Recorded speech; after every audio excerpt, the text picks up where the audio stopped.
Check 1, 2, 3. Check 1, 2, 3.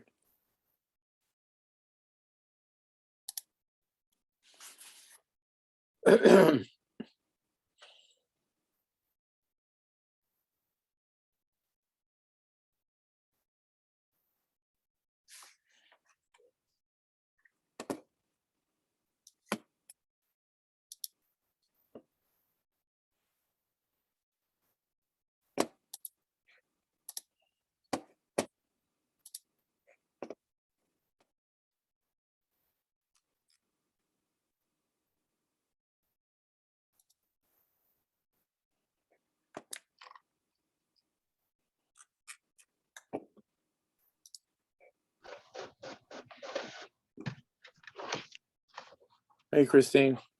Hi, Tom.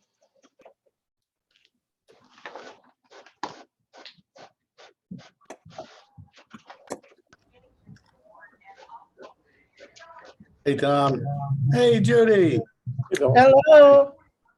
Good evening. Good to see you. Good to see you too.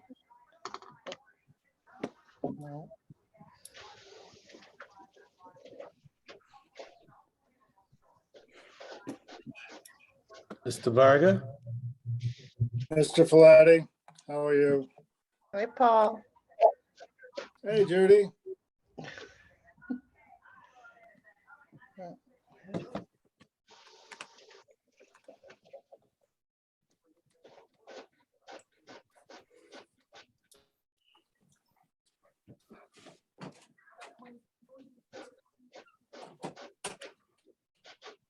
Joe said he's going to be a little late. We'll wait till a few more of the members go before calling it to order, though.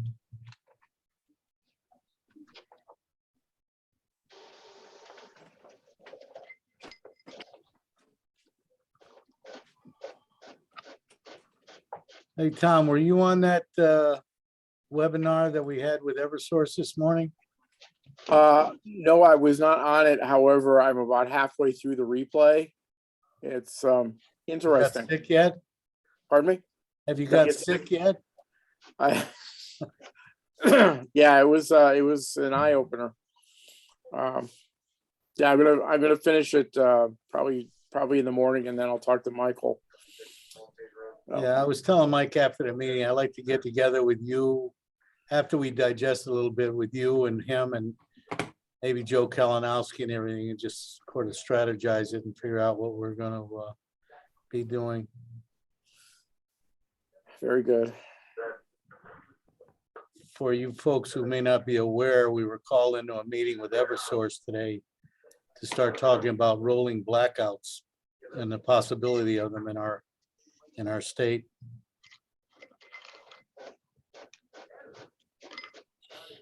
Why? Oh, mainly we anticipate running out of fuel. Oh, And boy. it sounds from what they're saying, if this thing in Romania not Romania. Ukraine? Ukraine hits the fan with Russia and that, we're really gonna be up the creek because we're now depending on them supplying us natural gas for the most part. Cat knocked over my coffee. Uh-oh. That's not good. I remember years ago seeing Isaac Asimov lecture at the university, Yeah, and it was just after a nuclear accident, and they asked him about that, and expecting he was going to say, "Oh, they're terrible things," and he said, "I'm telling you right now, you really need to invest in nuclear and safe nuclear, because down the road, if you don't, you're going to be in the position I think we're finding ourselves in now. You know, that we're going to be up the creek." scary stuff. Mm-hmm. Hey, Jim. Evening. We'll just give it a couple more minutes, see if Craig can join us. And Joe had said he's going to be a few minutes late.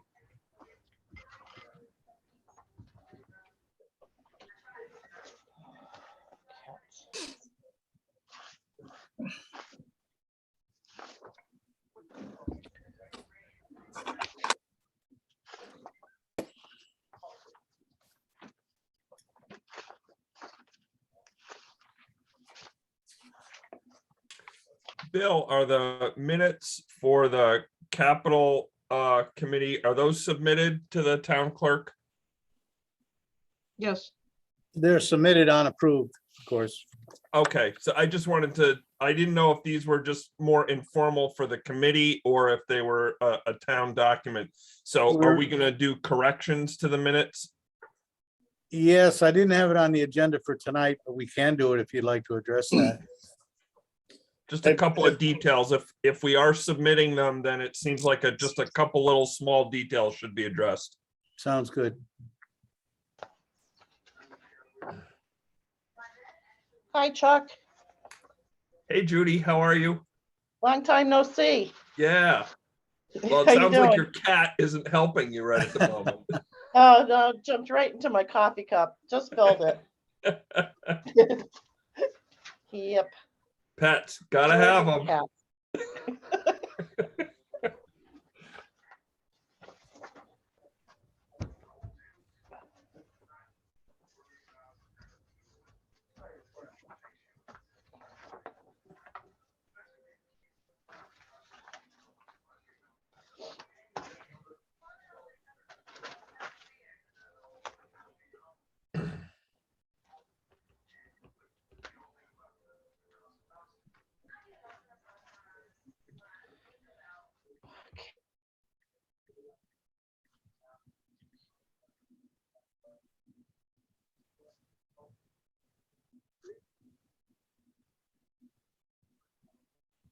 I just texted Craig. We'll give him a couple more minutes. If he doesn't join us, we'll start.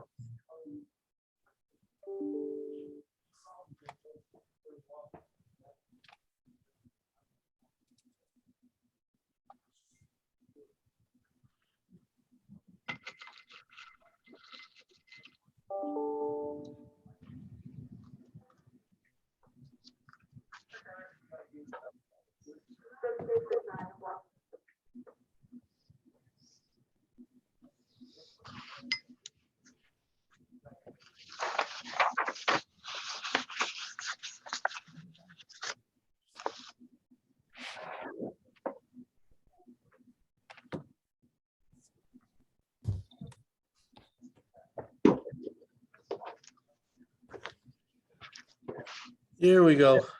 Evening, Craig. Hi, everyone. All right, I'm going to call the meeting to order. I've got 6:07. Thank you all for joining us. I notice we have the chairman of the Board of Finance, Judy Austin, joining us. Thank you, Judy. It's not on the agenda, but I think Chuck made a good point. Why don't we, have you all had an opportunity to read the minutes from our last meeting last Wednesday? I'll take a motion to approve the minutes if we can have one, open it up for discussions. I'll make that motion. I'll make the motion. I'll second. Chuck seconded. Corrections, Chuck? Just a couple things. One's just a typo. Right at the very last sentence, it is anticipated the next meeting of, it's just an F. So that's just need to know. That's not a big deal. On the first page, third paragraph, last sentence, Varga anticipates that approximately 2% of the undesignated fund balance has been moved into CNR. That should read could be. Could be moved because my understanding is they have not moved those monies yet. So what we're looking at is that 459,000 sitting in CNR right now. What we don't know is an exact figure as to what they're planning on moving into that fund. So that's why that's sort of an important clarification. I agree. Any other clarifications or corrections? Paul, did you hear that?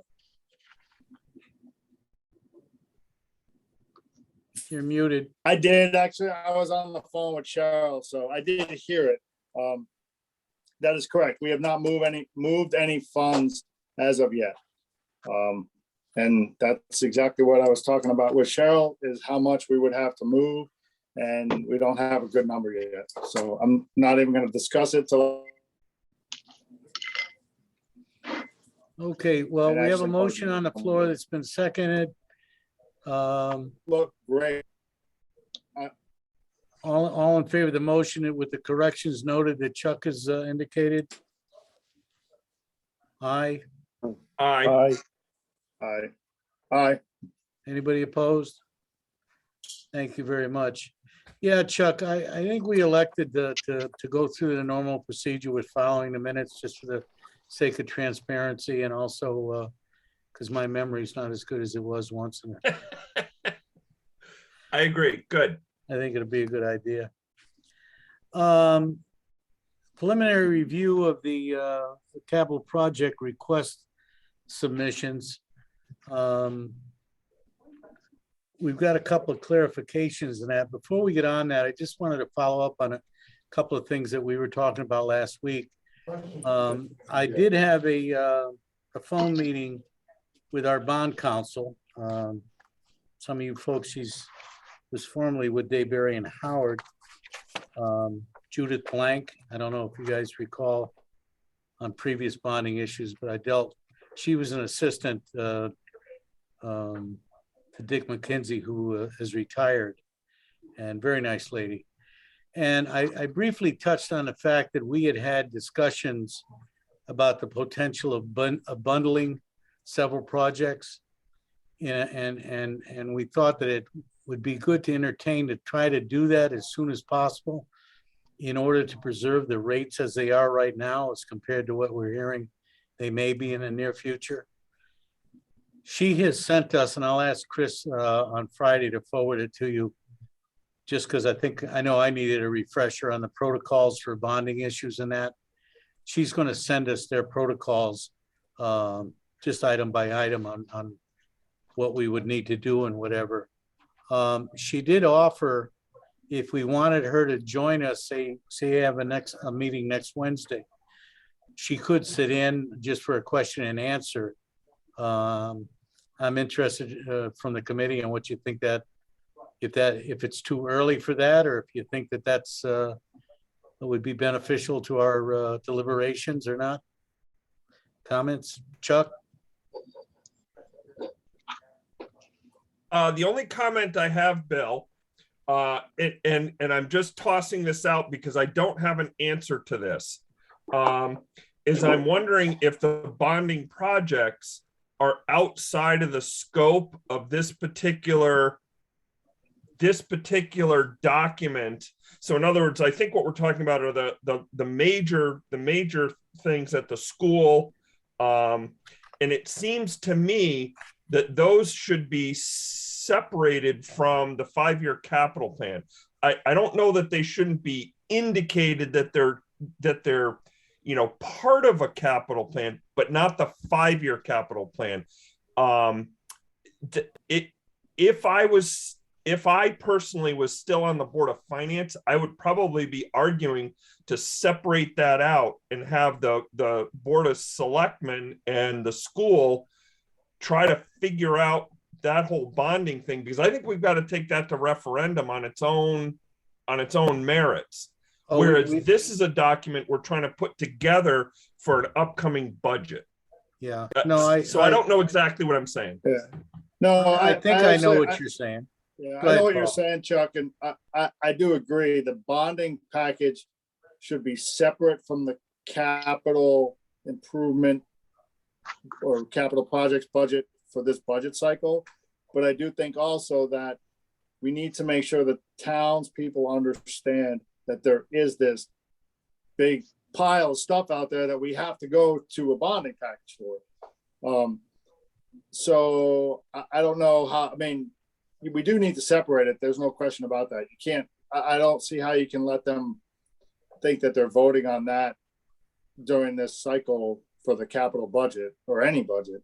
And it's been in it's been in the capital budget, for a while for planning purposes, right? So Right. Exactly. we wouldn't be, Yeah. oh shit, we need a new roof on the school all of a Right. sudden, right? I mean, Yeah. Well, no, that's what, yeah, but that's the thing is like, it's separate, but it's not separate, right? Like, we need to know about it. But Right. in terms of going to referendum for this budget cycle with the capital projects, whatever we elect to put on there, or the Board of Selectmen does, that's not really one of them, so to speak. All those things that we are talking about bonding are separate from all these other items that we're talking about. Craig, So- you had your hand up? Excuse me, Chuck. Craig? Yeah, I was just gonna make a statement, but I think now it's more of a question. Has that been the town policy to separate bonded items going to referendum from the regular capital budget? If that's the case, couldn't they just be indicated on the spreadsheet that Christine sent us today as a referendum and bonding issue? You're looking at things like the roof, the Cadle Rock property, the new salt shed. Those are the things we would want the lawyer to advise us on how to bundle those. But I do think there's a place to indicate on the spreadsheet or the 5-year capital plan that we're actually considering them. So. Good Right. point. Chuck, you had something, and I had a couple of comments. Yeah,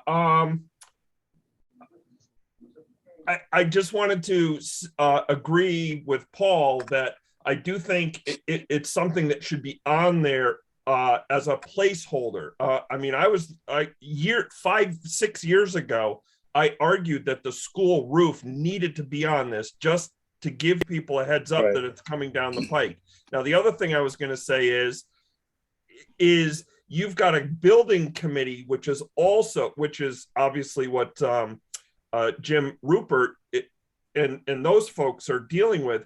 They are a separate advisory committee to the Board of Selectmen, and it's my understanding that group is trying to put together a package for you guys to understand what we would be going to the town for. It's almost its whole old separate thing over on the side. I guess that's what I wanted to say, is that you have a committee just like this one, but it's a much more formal group of individuals that kind of know what they're doing. Well, answer a couple of questions, Craig, and there's no set guidelines on what this committee, I know this committee is an advisory committee to the Board of Selectmen and what past procedures, but we based on what's facing us with financial impact on a year-to-year basis, we kind of have loose discussions and try to look at different things. I think the overall, as I see this being a resource for me as first selectman and for the Board of Selectmen in general, is to try to look at our decisions on capital expenditures, looking at the broad picture. I agree that the bonding issues will be a separate issue. I've also supported for as many years as I can remember being involved. We need to have long-range goals and plans to recognize, so we avoid this being surprised the last minute, because surprise is going to come anyway, but to do our best to avoid that. My thought with just asking the bond council, well, I already expressed one of them, was, is there a way to be expedient on this to try to lock in a rate before it doubles? Or I read an article last night on potential tripling by the end of this year of the interest rate. That's the other thing. But the other thing was, I know we're talking about the roof. I know we're talking about the solar system. I know there's discussions about the windows, which Jim, I'm going to go to you in a second, because I'm curious. I saw a $200,000 figure for the windows. I'm not sure where that came from and how updated that is, but my recollection in the past couple of years, we were talking, if we're going for windows, the remediation of the asbestos situation up there as a result of taking those windows out will probably be as costly as the replacement of the windows themselves. But anyway, that was my thought, and maybe I'm being selfish, but to try to bring the bond council in to get my board, as well as you guys who are advisory to us, more familiar with what we can bundle, what we can't bundle, what the timeframes are on those, and just refresh all of our minds, because since this town has gone to bonding, it's been several years, more than that, in fact. Chuck? Bill, just again, as a clarification, it is the selectmen who will be expediting the bond, correct? In other words, That's correct. ultimately it lands on your three shoulders to decide what to put in front of the town. And so again, with a bonding group, does it make sense to have Jim Rupert's committee also available for that meeting? Or is that bonding thing really for the three selectmen? Maybe Jim knows the answer to this. Is it the three selectmen who kind of say, look, this is the way we should be moving forward? And it's the separate committees, particularly the building committee, who's saying, here's the things we think we should be bonding for. So they're putting together scope of project. You guys are putting, and I mean the three selectmen are putting together, here's how we're going to bond to provide for this. Well, my thought is that these are public meetings being publicly noticed.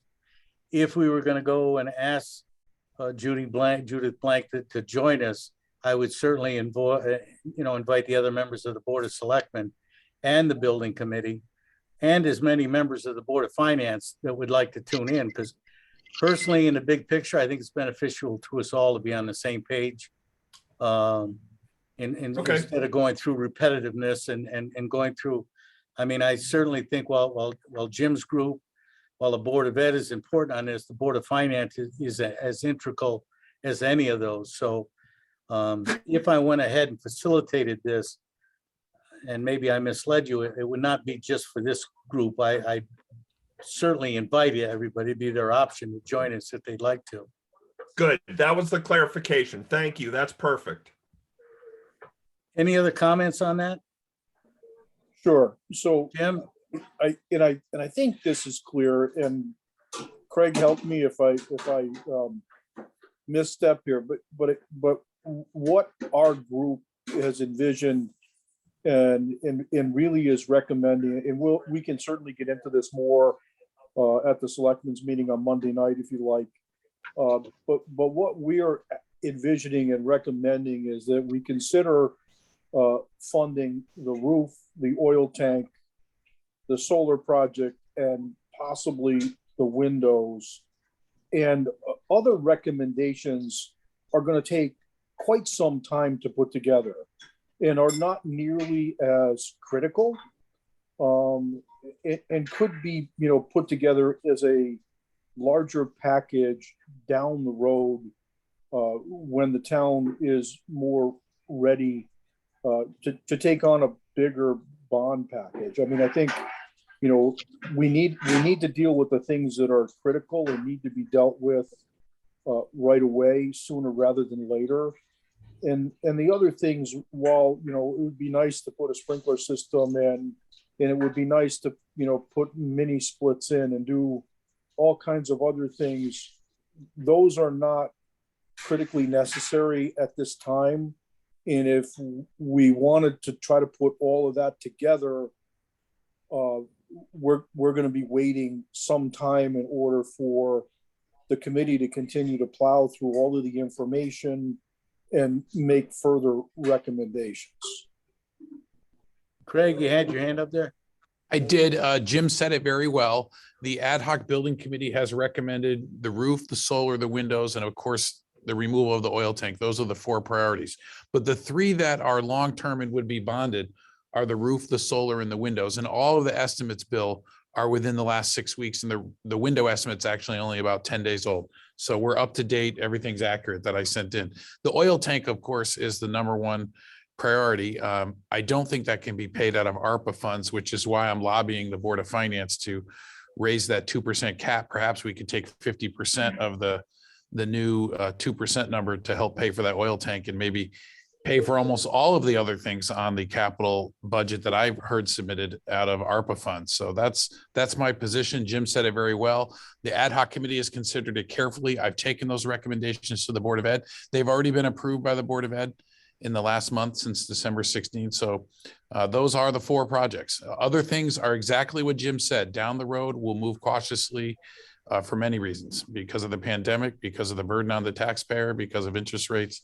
But those are the 3 we need to bond and fund now, and that tank has to come out of the ground. So I think that was a fair statement that Jim made. So thanks, Jim. Gotcha. Thanks, Craig. Yep. Well, I want to move on to that, and I'll keep you folks posted. I want to discuss with my board also what I've talked to you about bringing bond counsel in and get their input also. So stay tuned on that one. As I also mentioned at our last meeting, we continue to evolve in trying to get clarification regarding ARPA funding. And some information that we were able to get yesterday. Incidentally, before I forget, there's a CCM seminar tomorrow from 11 to noon that I believe would be open to you folks to join in on, strictly about ARPA and fund availability and that sort of stuff. I've talked to CCM several times in the past week, as well as some other people. The good news that we found today, I had mentioned last week that we got the decrease in revenue statement from our auditors, the deficiencies that they've identified, and it totals, I believe, $1,030,000. Those aren't separate from ARPA funds, but they're funds that we can use ARPA money on to reimburse the town for. And my understanding is that just today, the Treasury Department pretty much said, and we heard this from our auditors, in fact, Cheryl did, we can spend that pretty much on anything we want with some exceptions. It cannot be to benefit our pension fund. It cannot be to reduce our taxes per se. It cannot be on the other 2 things just went on my mind. They'll come to me. But most of the projects that we're talking about here do fall within the realm, and I'm not talking about the roof or the big items, but the smaller items that we put into the ARPA column, and perhaps a couple of them that we have, do fall within the realm of us being able to attribute our ARPA funds to those items. So I think that's good news for us. The water seems to be clearing day by day, and they seem to be loosening on what their restrictions are. So I think we're going to be able to use that to our benefit. Jim, have you heard anything from Talon about that matter? Or?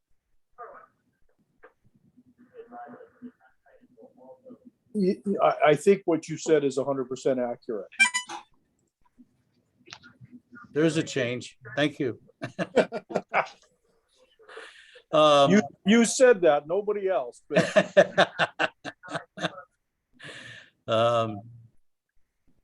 Chuck. Bill, so just as a clarification, and I'm looking at the capital project draft, this document that Chris has sent out.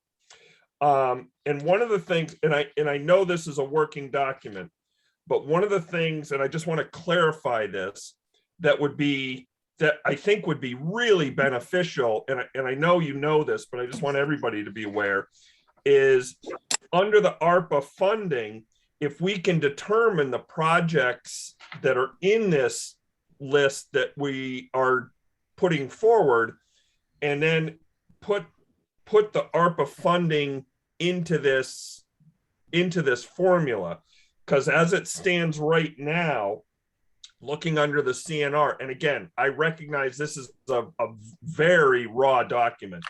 Right now, CNR, we're relying on $673,000, which we don't have. And even if the Board of Finance puts a couple $100,000 or $250,000, we'll be down to nothing next year in CNR. So again, I'm asking everybody to be really as cognizant of this figure as possible. And so that ARPA funding and actually having it tie to projects, and we have 5 projects, let's say, that can be funded by ARPA. If we can start putting those together and understanding that, it will help, I think, a lot. Yeah, I agree, and I was gonna touch on a couple of things. And this is a very raw working document, as we're all aware of. But what I asked Chris to do was I'd rather this be worst case scenario than underestimated. So Yep. we gave ourselves the benefit of the doubt and figured high cost is compared to low cost. We do have some good news for you, and Craig and I will share something from his end on it also, because he and I also had a lengthy meeting about this. But what I thought I'd do is just touch on a couple of things that I said at our last meeting. I was going to go over and meet with people or whatever. And then what I like to do, some of them will probably double coverage here and we just move on, but then go down the whole list just to refresh our memory. There are a couple of new things down there. But to go on with that, one of the things that I'd like you folks, and I'm looking for some input for you, I don't need a definitive answer right now, is I want to identify all of these things, but I also don't want to necessarily cloud the budget process with all of these ARPA issues. If we can identify what we want to attempt to pay for out of ARPA, bring it to a public hearing prior to the budget process starting, or being, to referendum far before that, get those approved by a town meeting. And we'll be able to obviously separate those. I have two reasons. One, not to cloud the budget process with all of these items. And two, there are some of these items that are somewhat critical that I'd like to get done sooner than waiting for a year or so from now. I don't want to wait for I'll give you an example, the entrance to Knowlton Hall, where we have definitely safety issues there with tripping hazards and everything else. I don't want to wait till we go to a May referendum to get approval, knowing that it's going to be a year from now before we'd be able to touch that project. It's going to be tough enough given the environment we're in right now, getting things done. So that part of it, the ARPA stuff, what I'm kicking around to make a recommendation on my board, and I'm looking for as much feedback as possible on it. I'd like to separate those ARPA issues that we're comfortable will be covered by ARPA, and to bring those to a separate town meeting prior to us going to a budget issue and getting those out of the way. Anybody have any thoughts on that? Craig? Yeah, Bill, I agree. And looking at the document carefully, if you were to take out the salt shed, the school roof, the oil tank, and the windows, I think everything can be covered by ARPA, all of the remaining items. I really do, except for the oil tank. The oil tank clearly, I don't think would qualify, but you have a lot of discretion. My understanding is the same as yours. And as Jim has indicated, I don't get that luxury. The ARP funds that I get for the Board of Ed are so specific. I can buy electronics, but they have to cost more than 500, but less than 3,000. I mean, I get very, very difficult grant restrictions in education. You have a lot more freedom as a town to put as much into ARPA as you can. So I like your idea. I totally support it. And we can bond out for the rest and find some other way to pay for the oil tank. So I'm on board with that. Well, you and I think you're going to address the committee on some thoughts we've had on that too. Yeah. Any other comments, Paul? No, I think, well, one thing is just to clarify that the ARPA funds are actually very restricted for the town. It's the revenue loss, whatever you want to call it, clause in there that's opening it up for us. That's correct. Or for Ashford. So, but I do think that Craig is right. Looking at this, most of those items, if that is actually the case, and maybe we'll find out tomorrow on that CCM thing, could be covered by those, which would have two functions. One, it would save some of our CNR, and two, we could possibly move forward with some of those quicker, as Bill said, and get I agree.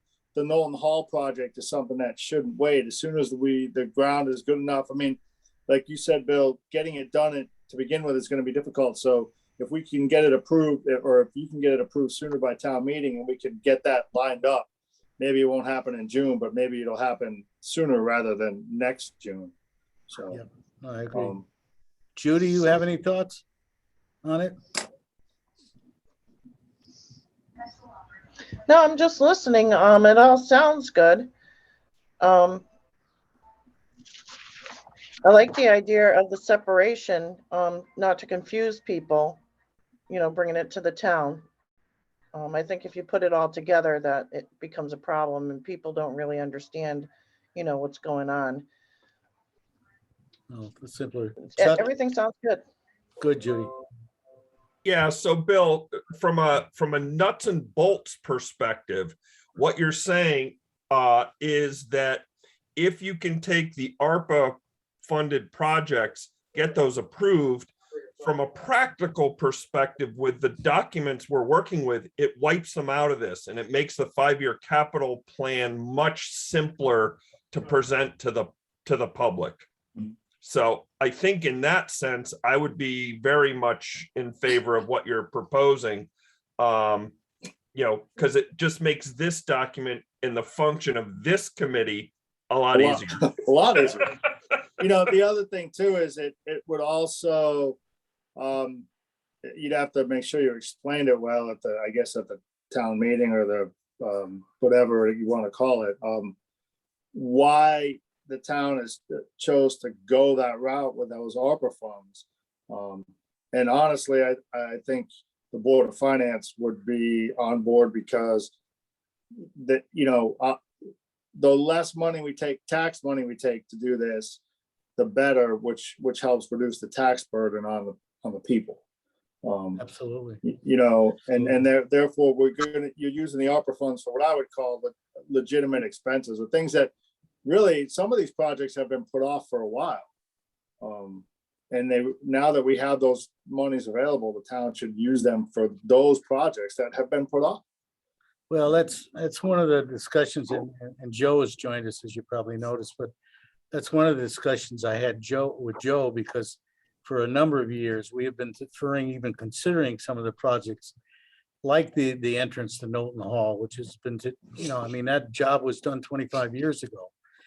And it's, I just think we reached a point, it's an opportune time because of the ARPA funding, but to get everything on the table, so we can do some long-term planning and avoid this surprise situation at the last minute when we end up getting sued or whatever. So I just think it's good business.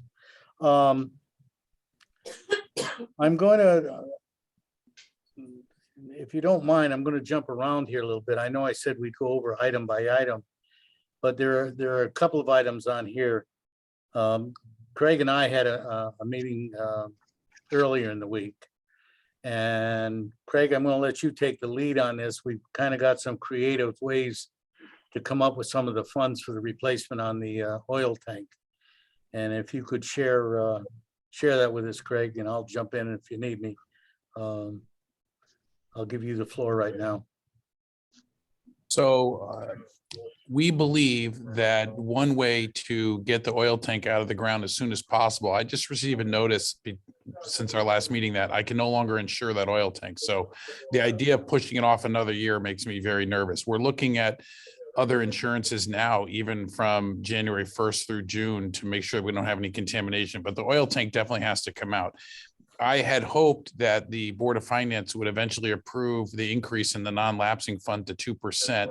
That's about $155,000 of the $174,000 we returned to the town. That would bring that total with the $95,000 that's already in there to almost $250,000. That would nearly pay for the oil tank. I had said to Bill, perhaps we could, take 50% out of capital non-lapsing or non-accruing there, and maybe half out of that non-lapsing fund to pay for the oil tank and put everything else through ARPA, which I think is good policy. I don't want to deplete the non-lapsing fund completely, because if we have an emergency or a repair or an outplaced special ed student, we have to leave something in there to keep the Board of Education solvent in the case of, especially of an outplacement. I think that's the right approach. We would hope to get 70 to 73% of that money back eventually. The state is quite slow, but we're going to pursue any and all funding for that project, which is probably why I won't qualify for ARPA. But that's one way to take care of that.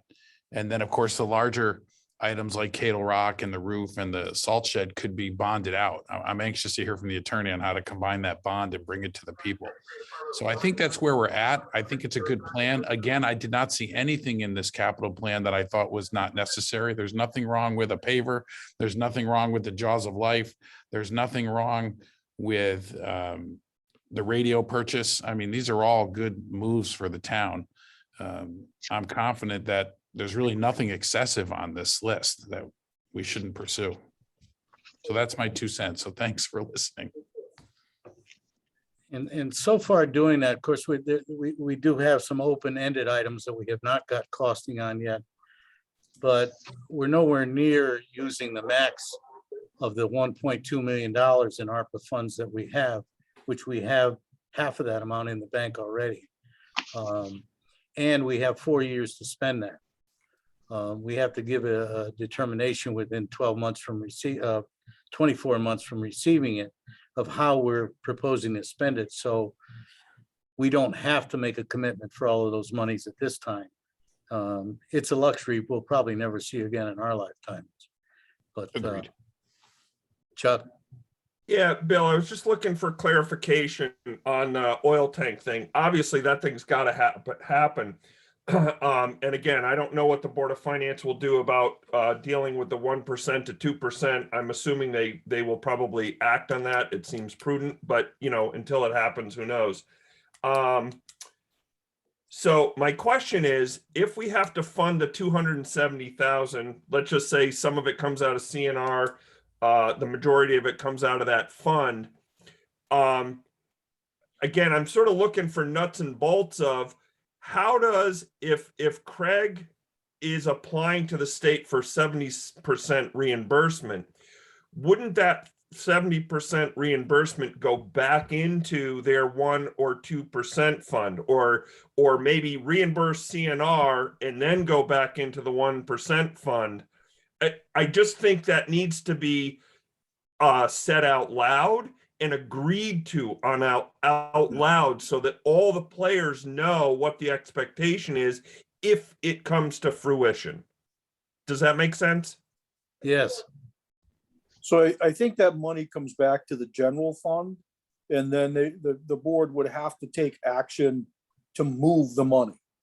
I think that's the way that would work. The Board of Finance. Right.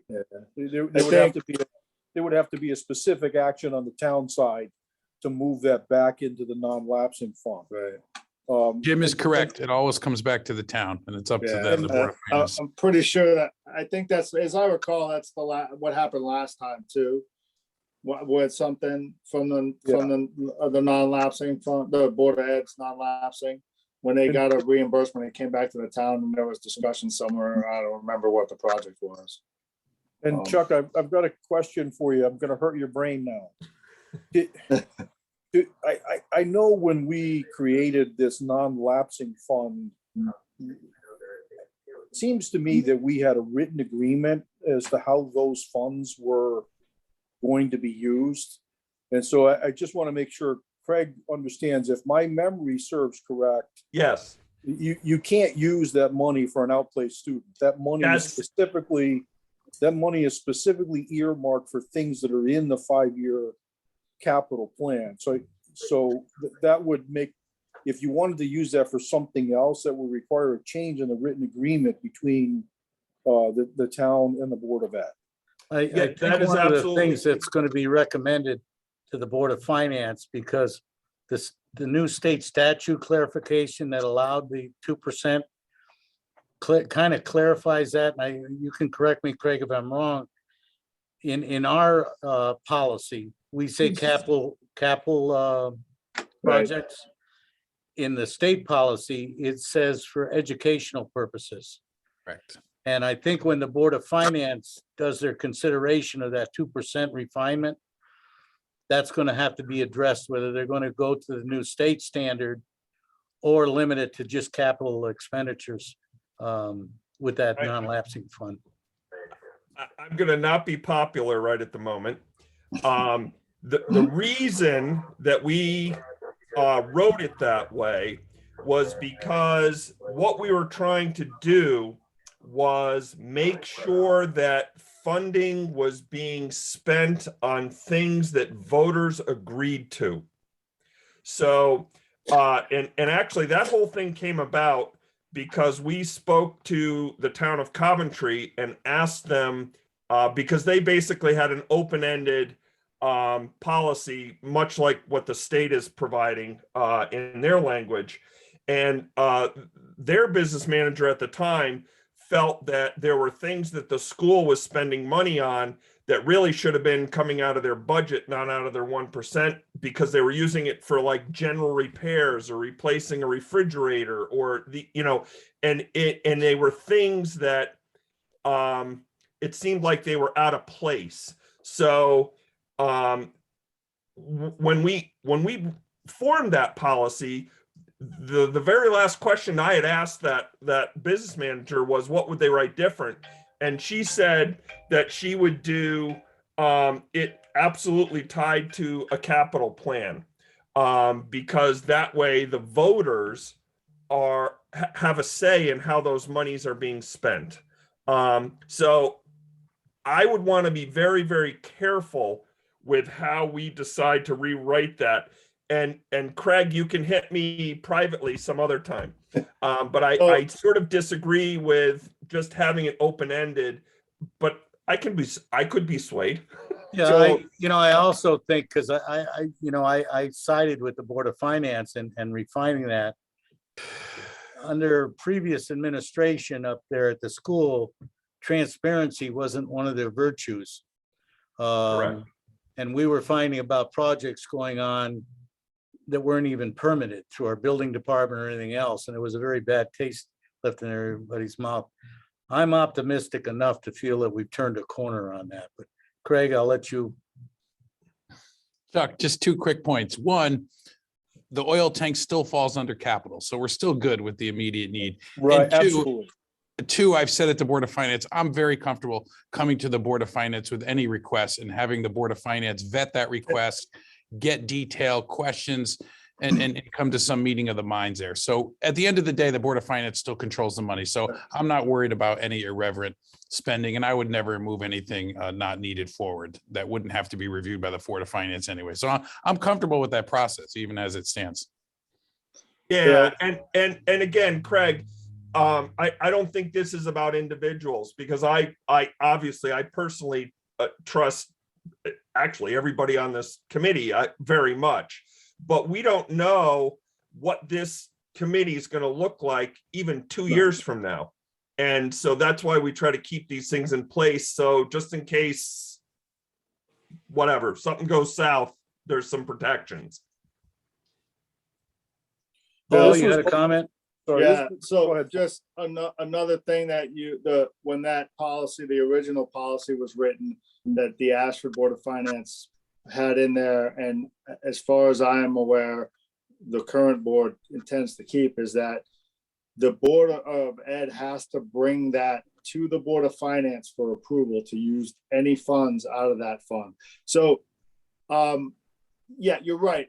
Having it open-ended can be dangerous, but I think that there's a couple things that were built into that policy that I like, and that's one of them. I would not vote to remove that part of it. I'll tell you that right now, because I think there has to be a checks and balance so that what happened in Coventry doesn't happen.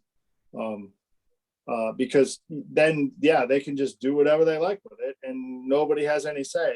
And I think that I do like your idea too about the voters approving things and knowing about it, but there are things that happen that are out of anybody's control. And I think having those funds available, as long as the 2 boards can agree, then it's probably not a bad reason. So.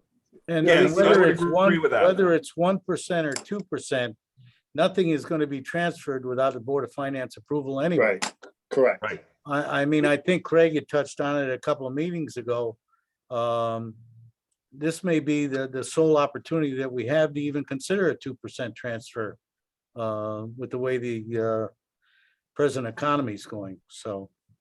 The other 2 things that I would just like to touch on, part of that agreement, which was unwritten, was that if the Board of Ed ever had a need for funding for something that they couldn't meet with, an obligation that they couldn't meet with their budget, they always had the ability to come back to the Board of Finance and have, even in my tenure on the board, there was, I think, 1 year that we had to come back and ask for some money, and the Board of Finance has always been true to their word and stepped up to the plate and worked with the Board of Ed in finding those additional funds for things like special education costs that were unbudgeted.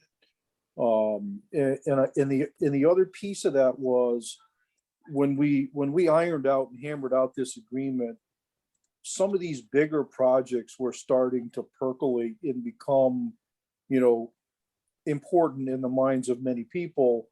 And this fund was a way to be able to save money and make inroads into some of those projects without hitting the CNR fund, and to help keep that, it's all about, what we're doing is we're planning for the future of Ashford.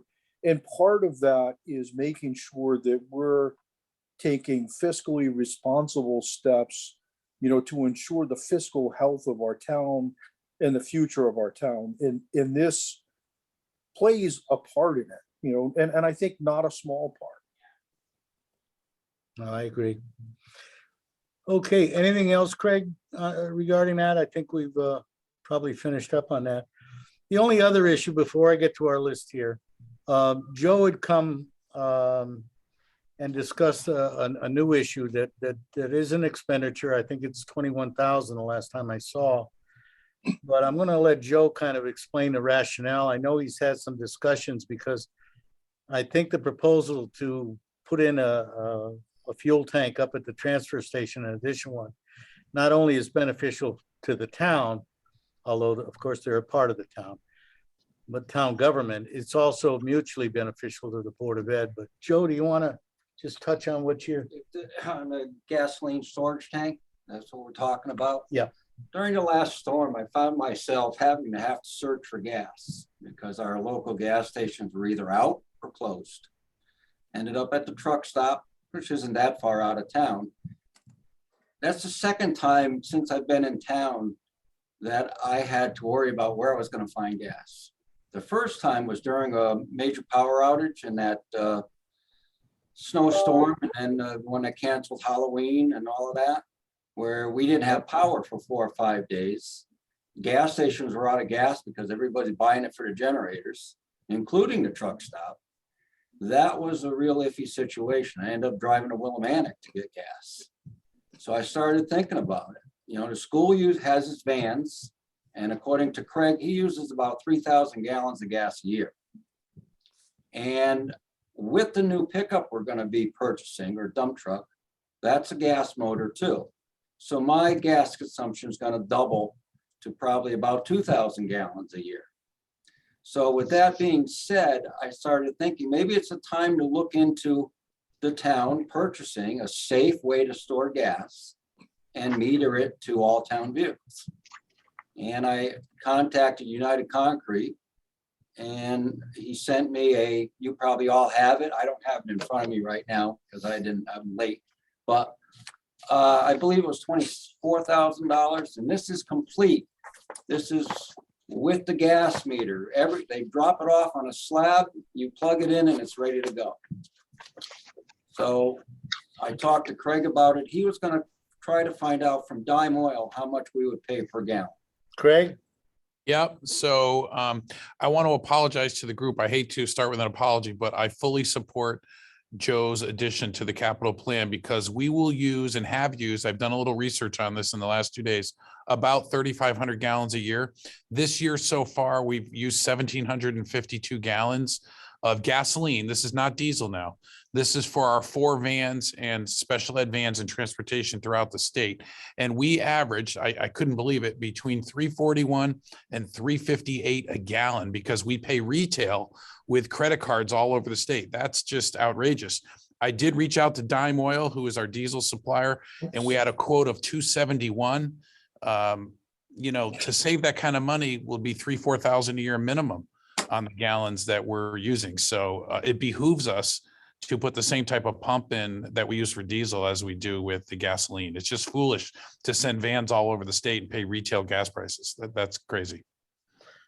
I support it because I think there are two major reasons. One, to me, it's a life and safety issue and an efficiency issue for our public works department. And two, we don't know what gas prices are going to end up.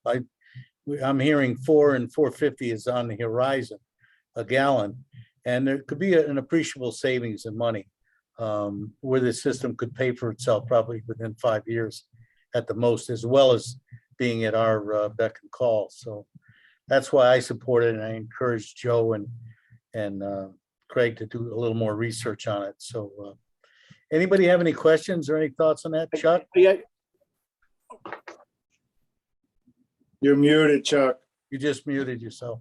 Sorry. One of the questions I would have is how, from a practical standpoint, and I'm sure you already have it figured out because you probably do it already. How do you know when gas is going to town vehicles and going to gas to bus? So is there a way to keep track of that? The metering system, I can have as many as 10 different key slots. All right. Each key slot would be assigned to a vehicle so that there is always an accurate record kept. For each one. I was thinking at the same time, my guys have been filling out paper forms every time they get diesel fuel. I can come within 2 gallons of fuel that I've used and fuel that goes into the tank.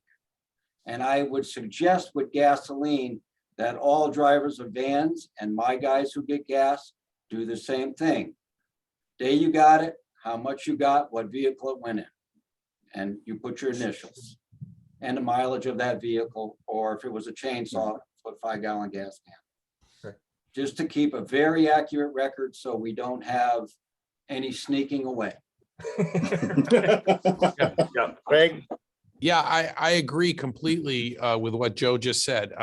It makes me very uncomfortable to have these 4 vans all over the state every day with credit cards, in the glove box and accessible to any thief or anyone else. So I'm excited about the savings, but I'm also excited about the accountability because we'll get it right down to the person in the van. It's a foolproof system. Right. Good. Yeah, Chuck, so you know, right now, the diesel system, it's the same thing. Every vehicle for the fire department, every vehicle has a key. So we know exactly how much fuel goes into each vehicle. Yeah, So- good. Thanks. I had no idea. So perfect. The only thing that I was undecided on was fuel use and how big of a tank to get.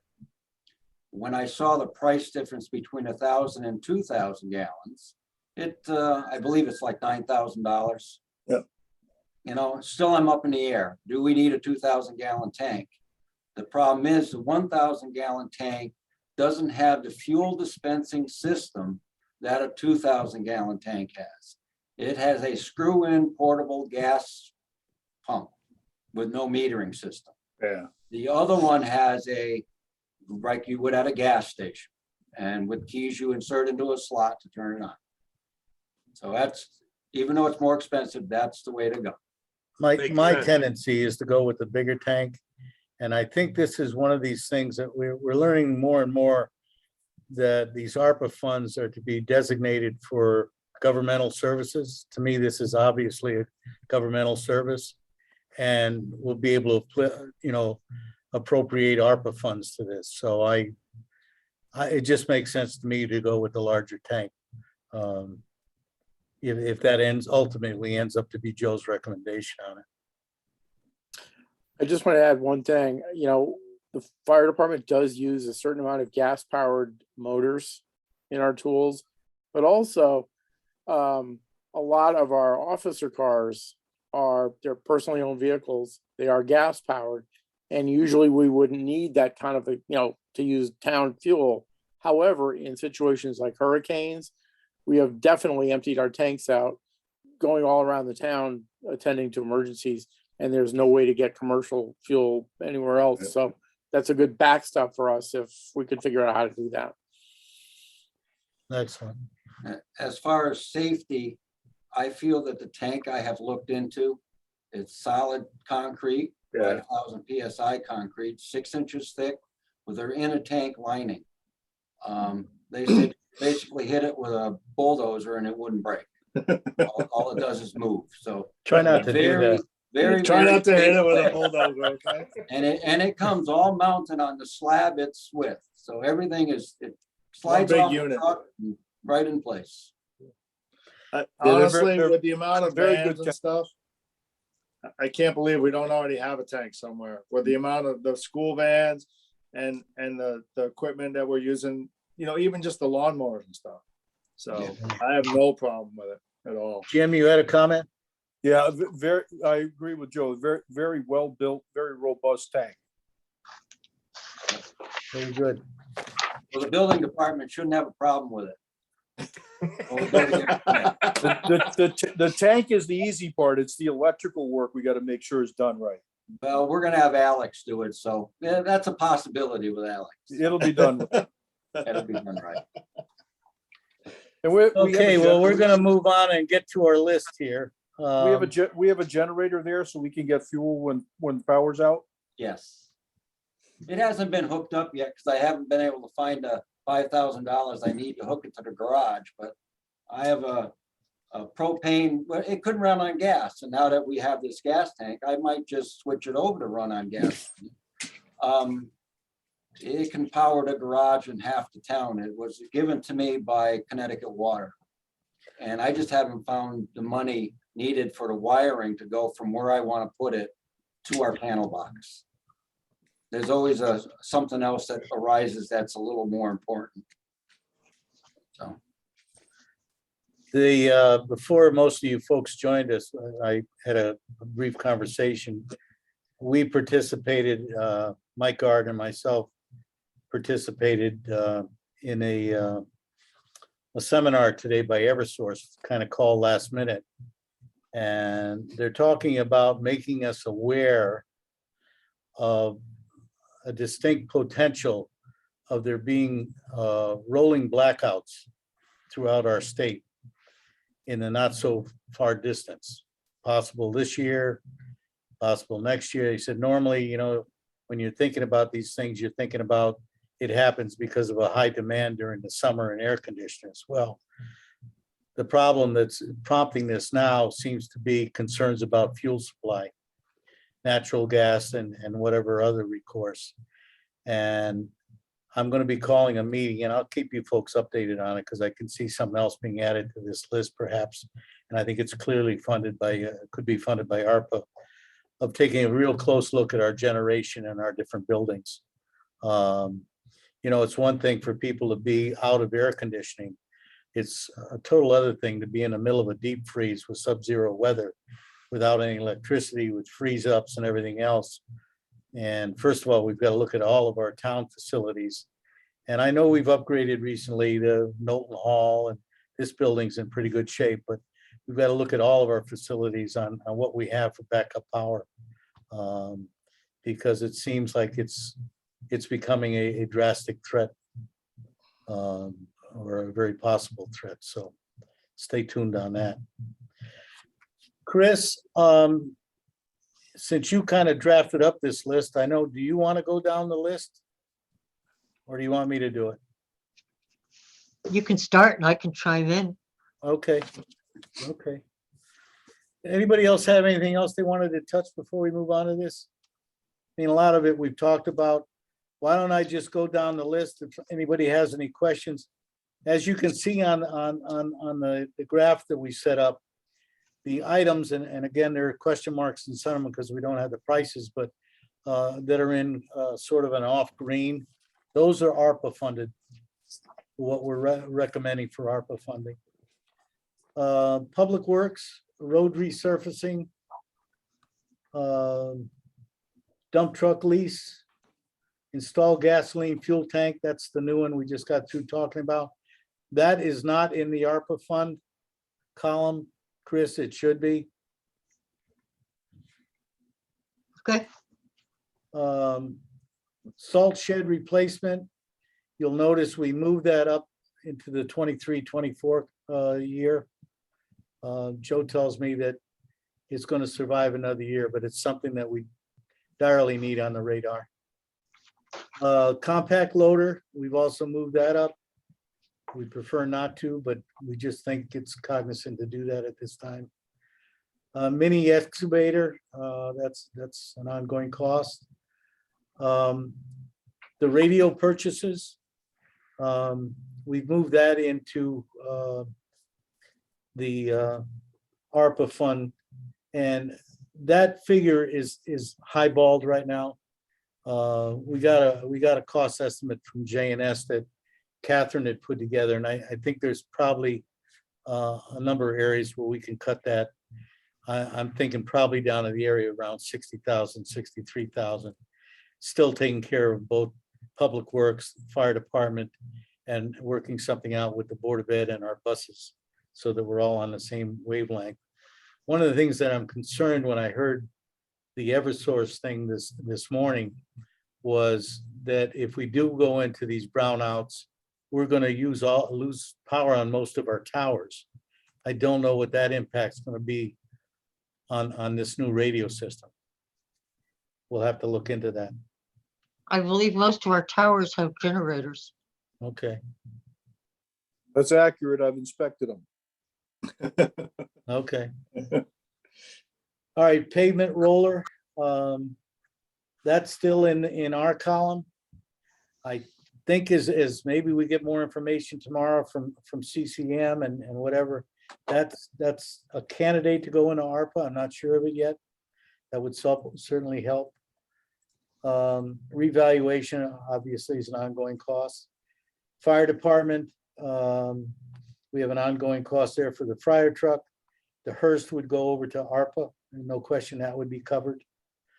School bus, I got a question, Craig, for you about the school bus. And I know I was the one that pushed real hard many years ago to get on a schedule where we replace a school bus every year, because I think my second year, we had to go out and either buy 2 years in a row, 2 school buses, because we had deferred it and it really came back to bite us.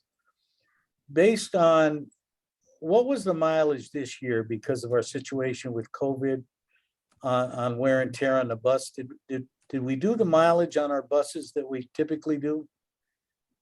Yes, we have. In fact, we've been fully open this year and largely open last year. So unlike many towns around us, schools have been open and safe here in Ashford. So we still will need 1 bus. We have one that's nearing the end of its life. We do have 2 spares. The current bus that we want to take out of service, though, is shot. It probably only has a book value of $4,000 or $5,000. It's an international. We've had problems with the internationals. We have much better luck with the Bluebirds because of the Cummins engine and the Allison transmission. So we definitely will replace the international with a Bluebird. But we do have the 2 spares, but the one we would take out of service this year is not, it's too rusted to be a spare. So we definitely need the one. Okay. In the back of my mind, and if I get the opportunity at the CCM thing tomorrow, last I knew, we were only one of 13 towns in the state that own our own school buses. I'm very curious whether or not that's a legitimate cost under ARPA. And that would have a major impact on coming out of CNR. So we'll certainly ask that. I know Wyndham bought a fire truck. It was either 2 or 4 police cruisers and a new completely outfitted ambulance with ARPA funds. So I think that's something that deserves at least a question being asked. And I think that could have, we're talking about close to $100,000 impact on not coming out of CNR. Van replacement, that of course is not this coming year. Heat exchanger, replace lockers. Are you comfortable with pushing that off till the following year, Craig? Absolutely. Okay. I was hoping you'd say that. If I remember, just to interrupt, Bill, if I remember correctly, at one point, replacing the lockers was going to be potentially part of a larger project, when windows were being changed and, Right. yada, yada. that was one of the sort of little sublines that was like, you know, why don't we wrap all of that into some bonding? I'm not saying that's what we should do. I know that was a conversation at one point. I remember that. I remember hearing the same thing. Any thoughts on that, Craig, or? I think that the building committee under Jim Rupert's leadership has correctly put forward the high priority items where we're going to get savings and save energy. I'm not saying the lockers aren't important, but clearly the roof, the solar, the windows, and getting that oil tank out of ground are the priorities. Okay. The roof replacement, RFP for solar, that's still on there. Roof replacement, Craig, do we have to put a dollar value for the plan and design that goes with the resolutions? That fee to Mike Serrano, Fryer and Associates has actually already been paid in the previous cycle. So I think you have it there correctly in 21, 22. so Okay. that's been already approved and everything by everybody. That's correct. We're ready to actually move forward with the RFP. Okay, good. So There Bill, will- just there to interrupt, just again, for everybody's purposes, my understanding is the very first column, the white column, the 2021-2022 is just a window as to what was approved the previous budget. So You're right. I just wanted to verify that because we had Okay. some questions about one of the resolutions we're going to be passing Monday night and how the wordage was. Yeah, Okay, there will be some additional design fees with the roof. But we're eligible for reimbursement at the same percentage for those design fees. So I think that Mike Serrano has those rolled into that, that whole number Okay, for the next part. very good. Oil tank is on. And we already discussed our financing recommendation on that. Window replacement has been pushed off. Modernization of the HVAC system. That was the result of, that came in with a few of the Arpa surveys. So we put it on the Arpa list. Are you familiar with that, Craig, or where are we on that, or? So I don't want to speak for Jim Rupert, but that has to be considered in full by the committee. We received Okay, the first wave of those estimates, if you will, on December 31st. So that's a future. okay, so that's being looked at. Bill, can I just ask for a clarification? Yes, sir. So what we're saying is with the window replacement and the roof replacement, we're going to keep those on our list, but those are going to be, the intention is those are going to be bonded items. Correct. Okay. Do we have a way, and this is, I guess, a question to both you and, because you would need to think it's a good idea, but then also to Chris on how to do it. Is there a way to do a color code for the items that we think we're going to bond? And It would just, only come out in color for you guys. You have to okay. remember, the budget book is Right. monotone. Right. I pushed her on the two colors, Chuck. Okay. No worries, just asking a question. We'll keep trying though. All right. All right, we're down to town project, Ashford Historical Properties. That is not the Tremco property, right, Chris? That's something Yes, different? that is. Okay. We've still got to identify that. I'm not sure what we're talking about there. Cattle Rock property, we're still showing 300,000 on that. The only thing Chris wanted to emphasize in that is, as we did last year, we put in 275. That will not be an expenditure if we do not get the grant. So that would be a wash with no impact either on the mill rate or on the CNR fund. That would run the same way as a steep grant. You just, quarterly, you send them your expenditures and they send you the reimbursement. Right. Ashford Memorial Park Playscape lease, that was in this year's budget. Pompey Hollow Park Tennis Court resurfacing. We've moved that over to the ARPA funds. In my discussions with other municipalities, it's clearly something that seems to be being covered. In fact, I was quite surprised with Wyndham, how much emphasis they put on outside recreational facilities. and Yeah. use them. Of course, It's a they got big 100 push in that. they got $100 million. But town office building HVAC upgrades, that's in this year's budget. Pompey Hollow Park infrastructure, that was in this year's budget. Road was completed, sidewalks are installed. Knoll Memorial Hall, mini split units. We feel that's ARPA coverage. Knoll Memorial Hall, insulated window shades. Those are things we're looking at. I think that the mini splits will solve a lot of our heating and cooling issues over there, as well as air quality purification, but we're looking at those other things, so we'll stay tuned on that. Government services, transfer station, gate and fencing, as we talked last week, over to ARPA. Knowlton Hall, patio walkway, same thing. Joe, this 42, that reflects the figure in putting in heating units? Okay, Yes, it does. okay. We might, you might want to bump it up a hair. I've been making phone calls. And the electrical part might be a bit more now than it was. Well, let me know how thick that hair is. Well, I'd go up to 50, to be honest with you. You got that, Chris? But I'm sorry, The Knowlton patio, Hall, Knowlton Hall walkway. Instead of 42, put it in as 50. Ashford Memorial Park safety fence, ARPA. The installation of a fast charging system, installation of sidewalks, installation of bike lanes. Those are just on the radar, but nothing that we can lock into yet right now.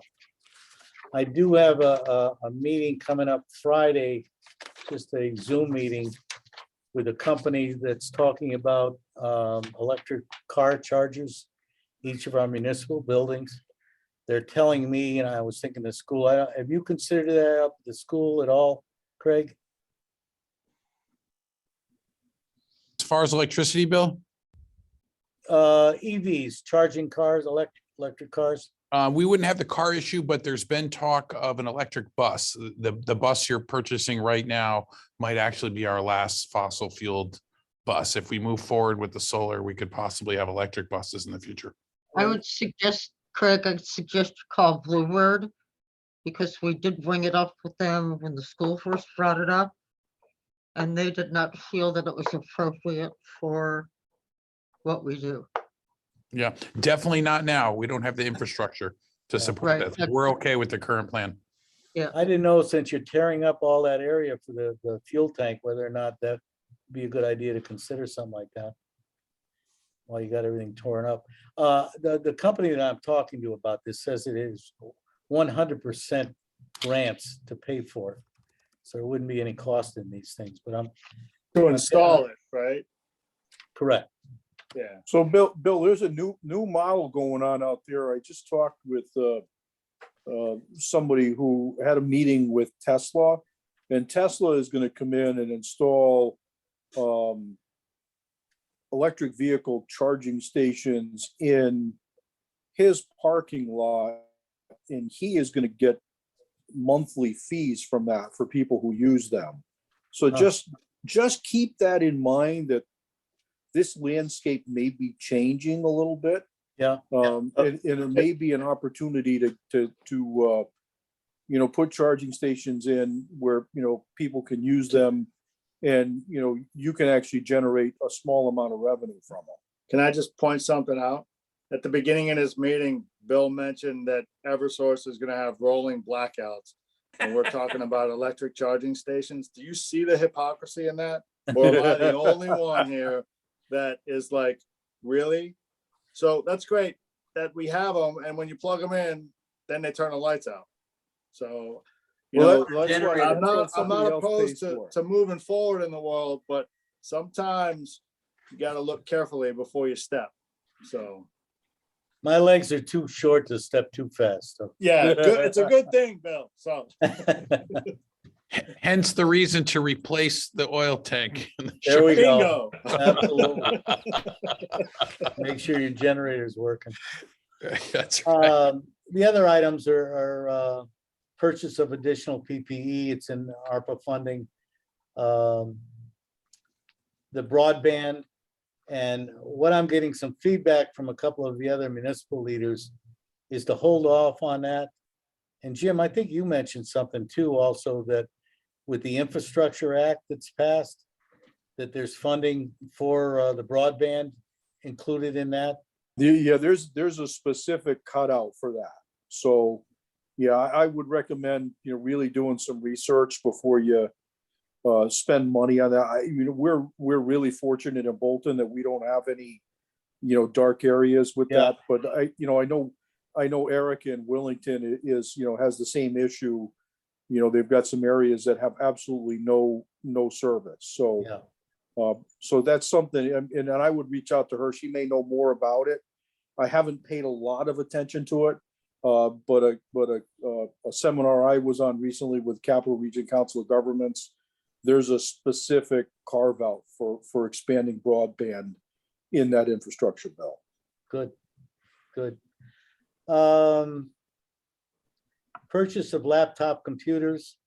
That's over into the ARPA funding. Miscellaneous social services, ARPA, and text my gov. That's an additional annual appropriation. And we're getting a lot of people to sign up on that just by publicizing it more, even in the Citizen. Chuck? Bill, just out of curiosity, with social services, family support, how did the $20,000 get landed on? That seems light to me, but I don't know what I'm talking about. My understanding is that Catherine designated that for that, just to give them a start.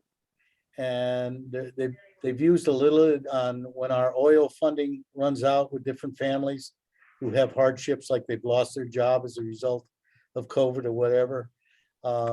It doesn't mean we can't add to it, Chuck. And I certainly think going through all of the ARPA stuff, social services has got a prominent player in that. So I wouldn't be surprised to see that increase drastically. So I guess my question is, how do we land on an appropriate number there? And is that something that comes out of Melissa's office? It does, and I've been talking to her about that. Okay, good. Thank you. All right, suggested funding. Ashford Historical Society. Chris, why are they on here? They're going to supplement some payments, or? We have no idea. Okay. I can speak to that a little bit. There was a time when we were investing with an architect to see where that building is going, and the Historical Society agreed to add some dollars to that end. So the town of Ashford put in a few dollars and the Historical Society put in a few dollars. So that's where that funding came from. That's why that line's there. That architect is Bob Hurd. Yep. In 2021, And 2021, the Historical Society pledged 2,500 That's right. towards Bob Hurd's fee, and the town put up 2,500. we Right. actually And then the signed fee a went up to contract. 6. We I'm sorry? actually signed a contract with him, Yes, and he was going to have his report completed by the end of December. I talked to him, said he had been sick. He promised me by the end of January. And I made 2 calls into him today, and I still haven't heard from him. So that's kind of a work in progress.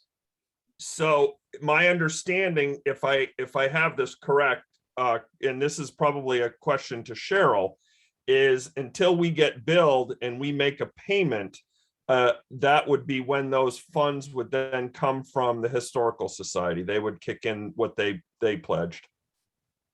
we But put up that would be he increased his fee right. to 6,000. We paid him 1,000, and the balance was due upon delivery of the phased plan. So he's already been paid 1,000. The Historical Society has not given us the 2,500. And we've not spent the 2,500 that we put up. Right. So until we get billed, that would be then when we would, request the Historical Society's pledge. Right. Yep. I have no idea the dollar amount, but I would also think that that would be a candidate for ARPA funds, but that's something we'll be looking at. State of Connecticut, DECD, Cale Rock, that 300,000 is what we were talking about earlier, that we would only go forward with that if we got that grant that I understand we're going to be applying for. We anticipate applying for in July. LOSUP, we're all aware of LOSUP. Town Aid Road, we're aware of that. CNR, that's still a big question mark, and just based on what we've discussed tonight, that 673 is just kind of a throw out figure that is certainly going to come away and mature. And I agree with the principle that we should try to keep the integrity of what we have in there as best as we can and try to add to it. And we're all working to that means. Local support taxes, steep grant, Ashford School on expended fund. That's what we're talking about, Craig, would now be the 138 is what you said? The non-lapsing fund is about 98,000. We've asked the Board of Finance to put an additional 155,000 into there. And of that, you will pledge half of whatever the fuel tank? Absolutely. Okay. ARPA funding, that's a work in progress. School building bonding, we've talked about that. That's pretty much all I have, folks, unless there's something else that anybody has anything to bring up. Do we want to do the same exercise next Wednesday, or do we want to put it off for a couple of weeks?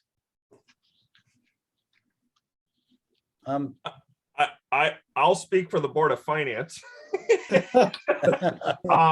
The sooner you get this resolved, the better. I mean, they've got to be getting budget crunch big time at this point, because I don't know what the schedule is, but my guess is that the Board of Selectmen is going to be presenting sometime soon. February 24th, Board of Selectmen to the Board of Finance. Right. So this has to be done before that presentation. Well, let's go with next week. I think so. And if for some reason it's not needed, I can always cancel it. But unless there's major objection, let's go with next week. Craig, by then you should have the 2 resolutions you need from my board in hand. And I think we're making good progress here. I appreciate everybody's participation. Any other comments, Chuck? Yeah, just one question. I don't know how much, again, I'm looking at the funding side of this.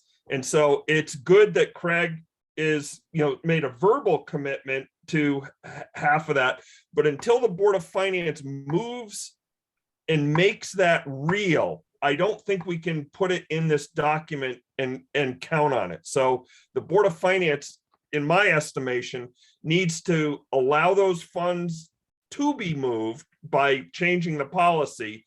And then those monies need to be moved. And then when the superintendent gives an indication that he'd like to have, commit, 50% of his funding to help that, then I think it's a number that we can put in there with some surety. Everybody's intentions are great, but I would think that the Board of Finance needs to move on this and get their ducks in a row so that you guys can put your document together and count on it. Right. The good news is if we don't give them the money, then we can put it in CNR. So either way, the money's there. It's just a different pile. True. Chuck, I have great faith in Paul and the Board of Finance. I think we're moving forward. I'm not anticipating any hitch in the giddy up. I think everyone has the best of intentions. I don't think there's an urgency to actually move the funds. I certainly have signaled to the Board of Finance that it was not a priority, because the oil tank and a potential special ed outplacement, those are our 2 risks, I guess, the most looming risks in the near future. I don't have any other secret projects or unexplained, unexpected. You're not Expensive. building a new wing on the school that we No, don't know? no. And Bill, just one last comment. For next meeting, if I have this right, it's your intention to have the ARPA thing basically figured out, and we'll be able to take those projects and separate them from our next Wednesday meeting so that we're creating this document without the ARPA projects or funding, because that's going to be issued separately. My intention is to present that to my board on Monday of what my proposal is. I'm going to assume that they're going to be in favor of that, but that's my intention, Chuck, correct. Okay, so if that doesn't happen, if for some reason your board decides that those funds should stay within this document, then what we'll do is we'll integrate that into our overall proposal, and we'll utilize that ARPA line. We'll have to define it. Okay, all right, that's fine. I mean, I think it will work either way, but if we're gonna separate it, then I think we should separate it so that we're looking at a document that you're presenting to the Board of Finance on the 24th that's meaningful. You know, I won't elaborate a second time, but you know, to me, it makes sense to separate those funds. Let's get going with what we know we have funding for, get those projects rolling in preparation of hopefully breaking ground on, you know, springtime. Very good. I'm gonna be keeping Joe real busy. So I only harp on it so that our next meeting is meaningful and we can resolve it and be done. Any other comments? Thank you very much, folks. I'll take a motion for adjournment. So moved. I'll Paul second. first, Chuck second, all in favor, signify by saying aye. Aye. Aye. Good Thank night, you, everyone. folks. Stay safe. Good night. Aye. Thank you. Good night, everyone.